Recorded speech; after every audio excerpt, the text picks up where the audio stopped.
Hey, everybody, welcome back to another edition of the CruitCast with me, Jason Sukamel, with Cole Patterson there on the screen beside me. Cole, we're getting a big junior day, the first junior day, maybe the only junior day for Texas coming up this weekend. So we're going to talk about that, and we're going to really break that sucker down and preview it. Those are always kind of fun events and big events to cover. But before we get into the junior day breakdown, let's give a shout out to our sponsor. You see them up there at the top, everybody, Prime Shrimp. Go to primeshrimp.com, promo code OrangeBloods, $20 off your first delicious guaranteed order. New flavors. Go check it out, primeshrimp.com. Money back guarantee. If you don't love it, you'll love it. Also, do us a favor, subscribe to the channel, like the video, do all those things. Give us a thumbs up, get the notifications if you subscribe. So anytime Cole and I do these CruitCasts or all the other videos we do on this Orange Bloods YouTube channel, you'll get notifications, including the live videos. We do live videos. Yesterday, Ketchum and I did a live video, breaking news video when A.D. Mitchell, the receiver from Georgia, entered the transfer portal. So you want your notifications from when we go live that, hey, you're aware, and you can hop in and watch it and even submit comments and be interactive. So, Cole, we should maybe do one of these live one time where we could be interactive and take questions from fans and things. But don't always catch it couple of times on like signing day stuff, but yeah. Yes. Yeah. Maybe we can do another if we get it's kind of nice. Like if we get a recruit in, maybe like we keep saying maybe Trey Owens, maybe we'll do it. And it's kind of nice because the fans can post questions on YouTube or whatever platform they're watching, and you can answer their questions or take their questions. So Cole, big junior day this Saturday for Texas. First junior day of the year, probably their only one. I think they're going to have some visitors on the 28th, but this is really their big junior day. And then February is a dead period, which the calendar changes every year. February used to be going way back when, used to be the big recruiting month. After National Signing Day, Texas would traditionally have a couple junior days in February. Well, February is a dead period now after signing day on February 1st. So everybody's having their junior days this weekend and next weekend. You and I, and I'm going to speak for you without having told me this. I'm going to read your mind here a little bit. You and I were thrilled to find out yesterday, check-in for the junior day doesn't start till noon, right? So we don't have to be down there at the crack of dawn. So are you like me? Are you thrilled about a noon start for this junior day? Yeah, it seemed like we were trying to track down the time, if I should get a Friday night hotel or Saturday night, driving down from Dallas. I know a couple of guys were trying to figure it out. So once we got that word, it definitely, take a weight off our shoulders as far as getting there early, figuring out when to hit the road, all that stuff. So, yeah, I mean, sometimes when we're down there, they start at like 9 a.m. Other times it doesn't really get going until the afternoon. So I guess it's going to be a later day this time around. Yeah, and if it's 9 a.m., we're usually down there 7:30 or 8, just so we can, in case anybody shows up early, get pictures or whatnot. So I don't mind getting up early, but I mean, it's Saturday. Like, let me sleep in until 9 or something so we can get down there Saturday before the noon start, which means we'll be there late into Saturday night. That's the downfall of it, or the negative side of that equation. But so Cole, I just want to, this is going to be a very kind of a cut and dry CruitCast, if you will. I want to go through the junior day and just kind of go through some of the names who have confirmed with us. I've added a couple of names here in the last couple of days, and we're still working on some other names as well. But kind of your thoughts before we get into some of the names, your thoughts on the junior day as a whole. The other day I calculated Texas has already put out 125 scholarship offers in the 2024 class, right? So, I don't know that we're going to see this flood of activity of offers and probably not commitments. I mean, it's recruiting, dude. Anything can change, but I think this is going to be more about setting the table for future success for these Texas coaches. Your thoughts and expectations for the junior day? Yeah, I remember last year, I guess it may have been the same exact weekend. They brought in Kyle Parker. I remember he was one of the guys that got offered, and it seemed like they offered a lot of guys. We were following all the Twitter and all the offers going out. But like you said, it seems like this week or this month at least, they've been throwing out offers already, kind of inviting guys to junior days and already offering. I know there's a lot of Mississippi kids, or at least a couple of Mississippi kids coming into town. There's a lot of New Orleans area prospects as well coming in Austin. So it seems like they're trying to hit everything. But yeah, I mean, it seems like they've offered a lot of guys are going to have their commitments on campus. Trey Owens, Jaden Allen will be down there as usual. But I remember last year they had a lot of top guys for this weekend. I remember Jaden Greathouse was there, and I remember being there until like 8 or 9, which is kind of late in Austin on Junior Day. And Jaden Greathouse was still sticking around. I know he was an Austin area kid, anyways. But this shows to show that they have a lot of top guys. It's going to be an all day event. I'm not expecting too many offers, but maybe there's a guy that shows up that they haven't offered already that they want to kind of get in the mix for. But I agree with you. They're trying to get this foundation going for the 2024 class. They already have 3 guys on board, and this is going to be about, kind of laying that foundation and building on those 3 guys and adding to the guys moving forward. Yeah, it will be. There's a lot of out-of-state guys coming in, which is pretty interesting. You mentioned it. I think it was last summer, you and I, it wasn't a junior day, but it was like one of their pool party events. I think they offered like 30 people that day or something crazy, remember? And I remember I came home after that thing and I was like, I made the thread title, you get an offer, in my Oprah impression. I was like, I just listened. I was like, holy crap, dude, I need it. I remember, I think I had to ask for your help. I'm like, Cole, help me round all these up. There's so many of them. I'm going to miss some of them. But, they've offered most of their top targets already, which I think is a sound plan. The earlier you offer, the better. But, there may be some of these out-of-state guys or even a couple of in-state guys who have not been offered that, they want to size up. They want to see them in person. They get their offer at the camps or at the junior day, excuse me. So let's talk about, I'm going to just go down this list, and it's a pretty lengthy list. I've got, literally is the full page. And I'm not going to talk about everybody or we'd be here forever, but just I want to talk about some of the top guys, the Rivals 100s, the Rivals 250 guys that are coming in. And I'll start with a guy who you mentioned, and he's not in the Rivals 100 or Rivals 250, but Trey Owens, the recent quarterback commitments coming in. I'll give my thoughts, Cole, and you can give yours. Trey told me, hey, he's looking forward to coming in. When he committed, actually the night before he committed, and we were getting commitment quotes, and I asked him, I said, hey, have you been doing any recruiting? Do you have some guys in mind you want to recruit? And he's like, nah, not really. He goes, I'm going to kind of start that up probably at that junior day. So good opportunity for Trey Owens, the Texas quarterback commitment, to come in this weekend, meet some guys, shake some hands, and maybe do some recruiting. So your thoughts? I don't know. We talked a whole lot about Trey Owens' commitment, but your thought on Trey and his commitment and being on campus this weekend. Yeah, I haven't actually seen Trey play in person, but his film is really good. I was talking to Nick Harris from Rivals. We were up at a camp in Dallas this past weekend, and Trey called Next Level D1.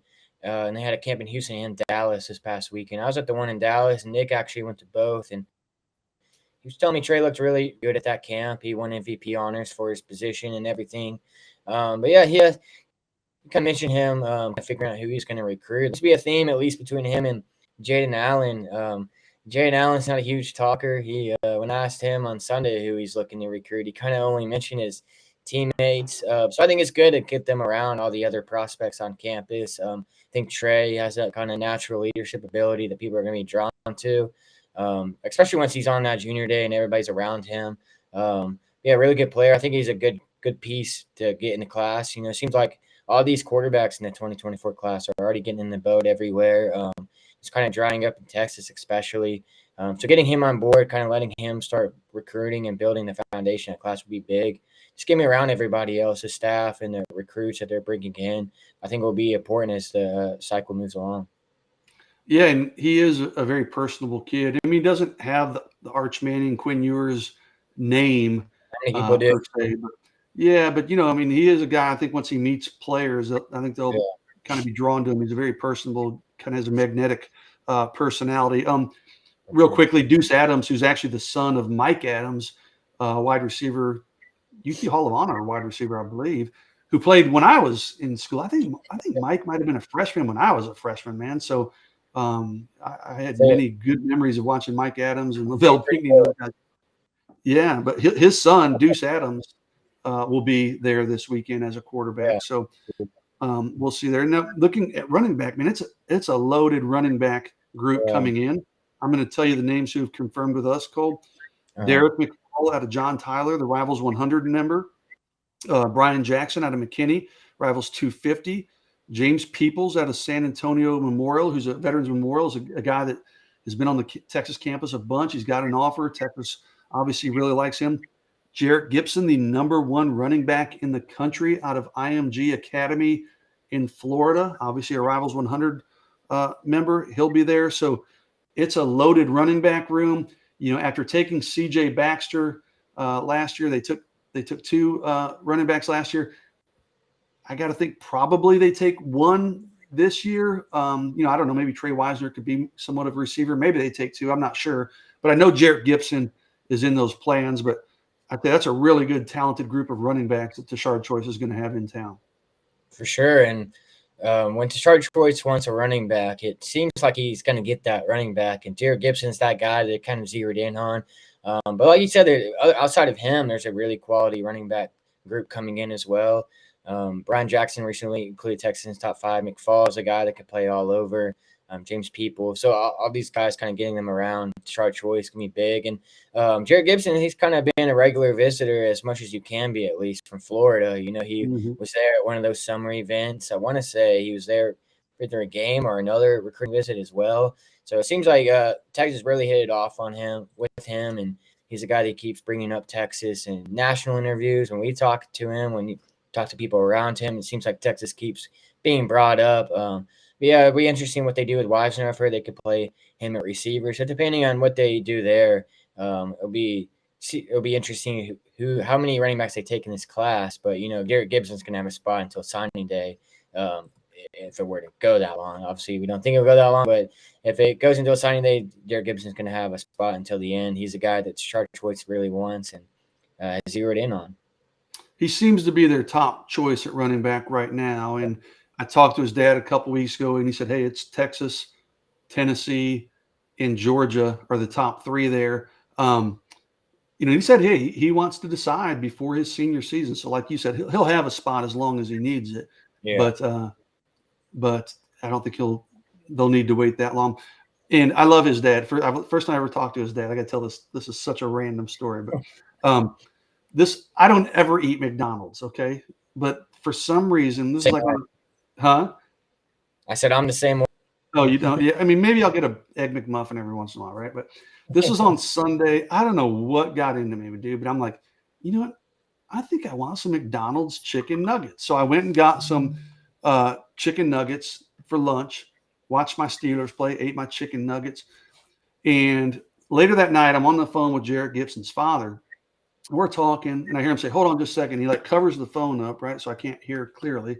And I hear large barbecue Coke. And I go, hey, dude, are you at McDonald's drive-in? And he's like, yeah, I sure am. I go, did you just order chicken nuggets with barbecue sauce? He goes, and Coke?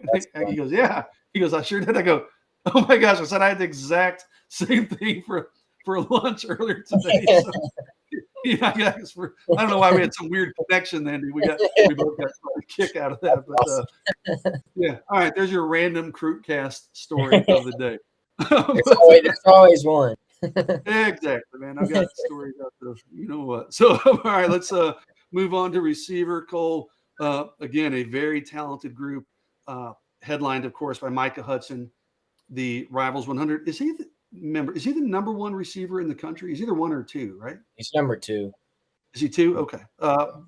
Regardless, fantastic player, 5-star player. Hunter Modern. Yeah, you can't go wrong with Micah Hudson. Hunter Modern, the Texas commitment. I say wide receiver. I mean, he could be a DB. He'll be in town. Andrew Marsh is a guy we need to follow up with. He's a Rivals 100 member in the 2025 class. He told you he might attend. We probably need to follow up with him. Yeah.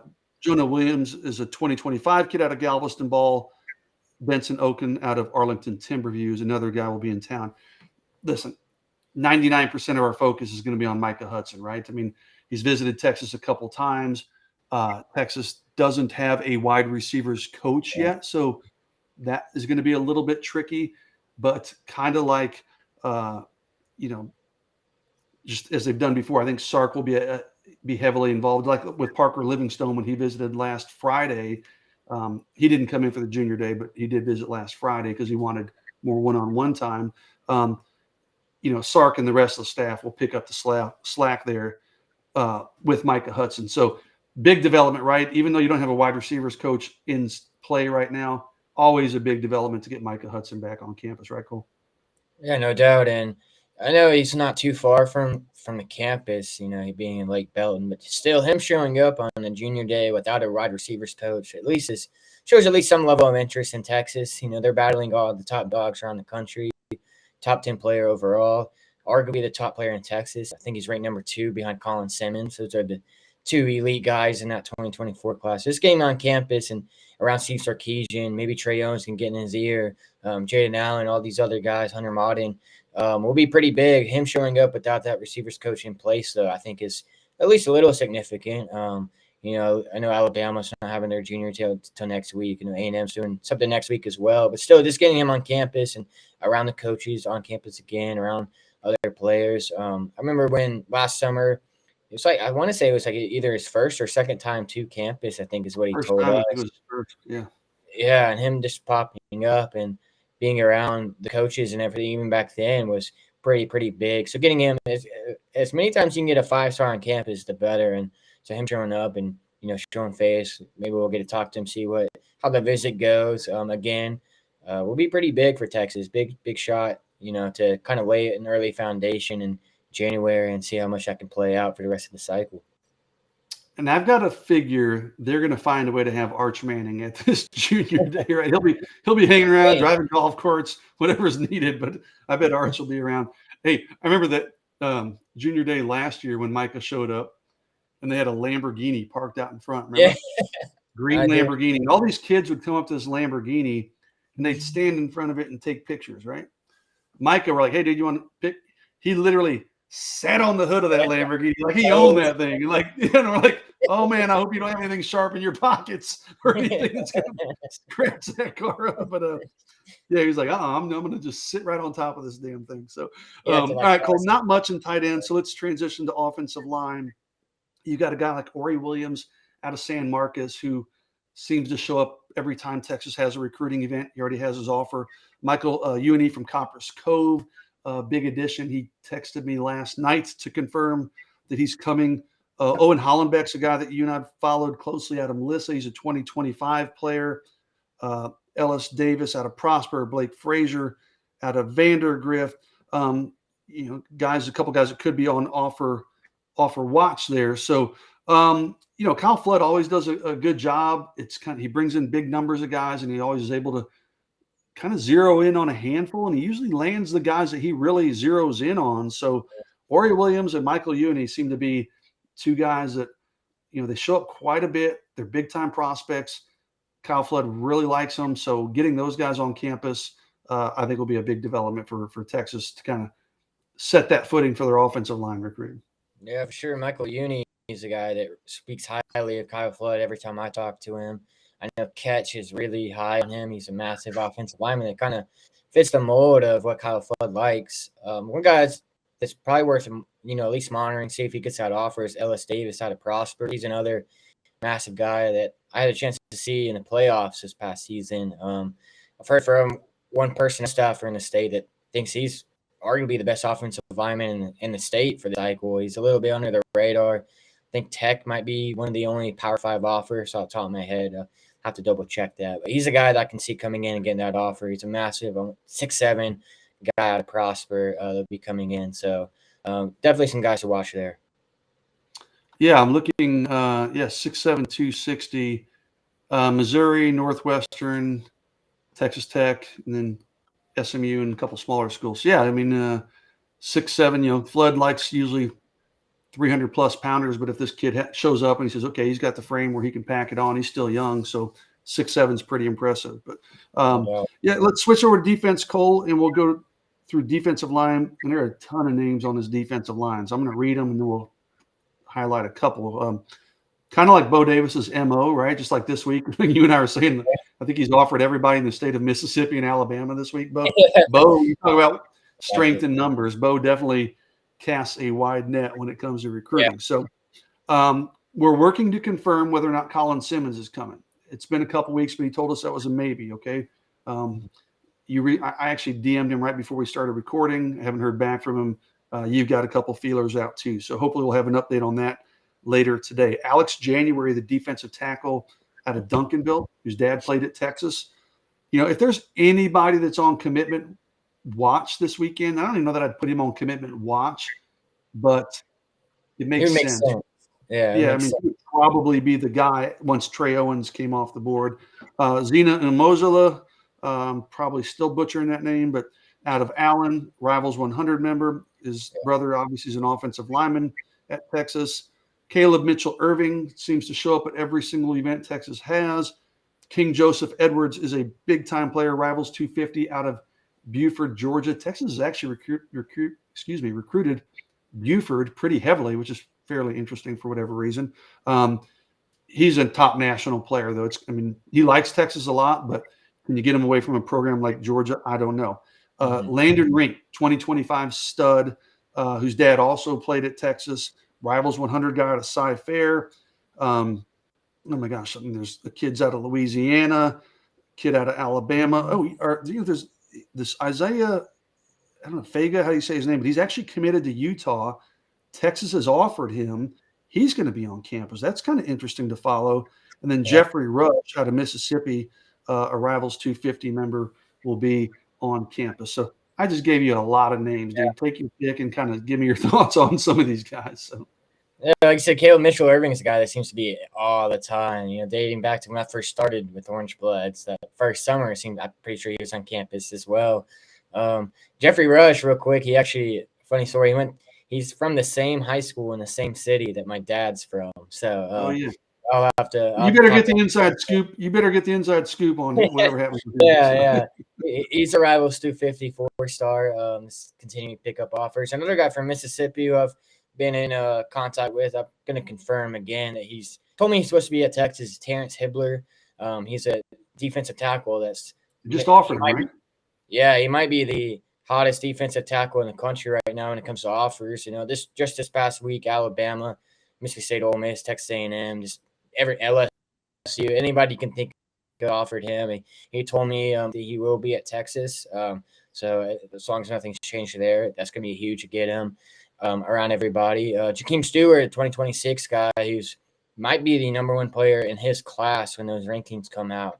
It's going to be him and Julian Lewis, who's also has a Texas offer. He's been on campus, quarterback out of Georgia, but he's supposed to be on campus as well. So they're really hitting everything from the 2024 to 2026 classes, 2025 mixed in as well.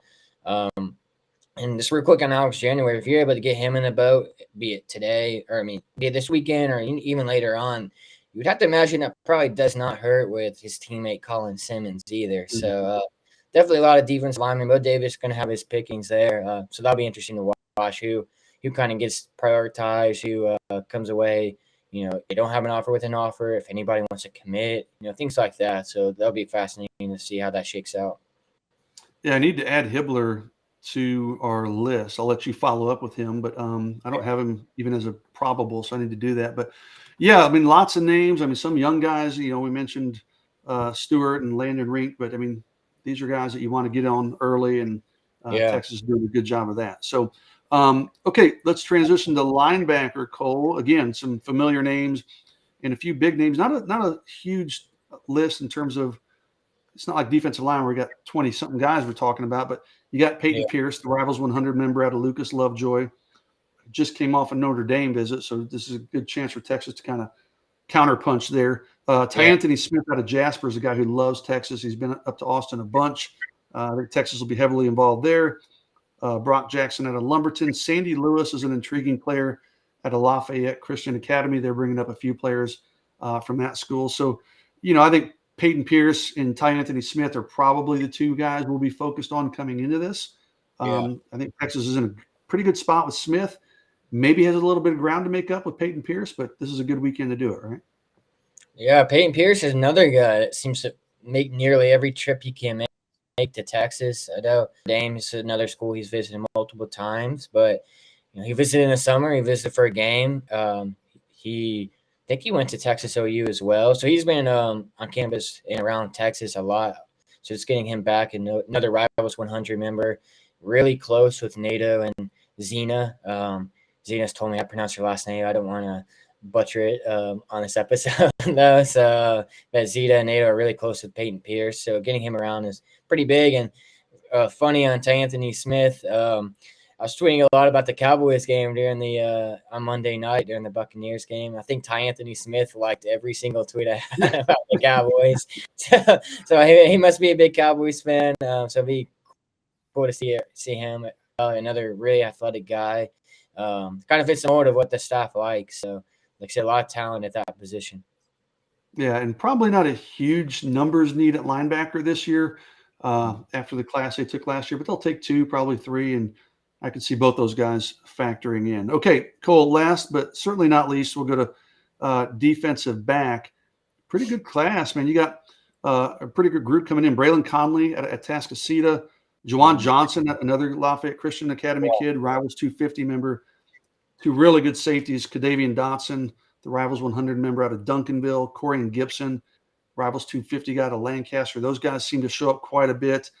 Jaden Allen, we got him as an athlete. He could play DB or receiver, of course, the Texas commitment. Similar, David Kabongo. He told me he's probably either coming in this weekend or next weekend, but I need to follow up with him. I'm assuming it's probably going to be this weekend. So really good defensive back group coming in. If we include Jaden Allen, that includes 1 Texas commitment. But, Kadavian Dotson, Corian Gibson, these are 2 guys that are priorities. They've been on campus a ton. I don't think either one's close to making a move, but I think Texas is going to be in the thick of those races until the very end. Yeah, Dotson is one of my favorite kids in the class, on film and just personality-wise. He's another guy, like you said, he's always on campus. Seems like him and Gibson go together all the time to Texas recruiting events. So, like you said, Rivals 100 guy, another Duncanville prospect with Colin Simmons, potentially making it in, Alex January, all those guys. So getting him down is pretty big. Jaden Allen, he's, like I said, I mentioned him. He's not a big talker, but I feel like he's another guy that once people are around him, people are kind of drawn to him. He has a really good personality. Obviously, his brother BJ is already at Texas. Alabama just offered there. So really big-time prospect. I believe he's still ranked in the top 50 on Rivals. Versatile guy. And Kabongo, you mentioned him. He was actually DMing me this morning to update his Rivals profile. I guess I think Oklahoma State and somebody else just offered him. So he's another guy that Texas, they offered in the summer. He really impressed them at a camp during the summer that all the other top prospects were at. So really intriguing prospect there. Like I said, really well-rounded group of guys from quarterback all the way down to defensive back. So it's going to be really interesting to see who the Texas coach is kind of focusing on. Yeah, and to be clear, these are guys who have confirmed with us. There's still a couple that we're waiting to hear back from. So there'll be some other names showing up and maybe a couple other big names. But I'm going to go through this list, and probably Cole be bouncing ideas off of you two in the war room tonight. So I encourage everybody to check out orangebloods.com tonight, because literally we'll go through player by player and give kind of an update of where things are coming into the weekend. And then obviously Cole and I will be out there, as we said, on Saturday. We'll have coverage Saturday night, Sunday, all throughout next week. Tons of coverage coming out of the junior day. So Cole, I said this is going to kind of be a meat and potatoes kind of podcast. We slipped in a couple oddball stories there, right? But this is a very you got to keep it light. yeah, well, at time to time, that's right. But a lot of information to process with junior day coming up. So that's what we've got for today, ladies and gents. As always, we appreciate everybody watching our CruitCast. I'm Jason Sukamel. That's Cole Patterson. Go to Prime Shrimp up there. Get your $20 off with that promo code OrangeBloods. And please do us a favor, subscribe to the channel, like these videos. We appreciate all that support. So thanks again, everybody, for giving us some of your time this week. We'll be back next week to recap the junior day and talk about any exciting news that comes out of the junior day. But y'all have a good rest of your week and a good weekend. We'll see you soon. Take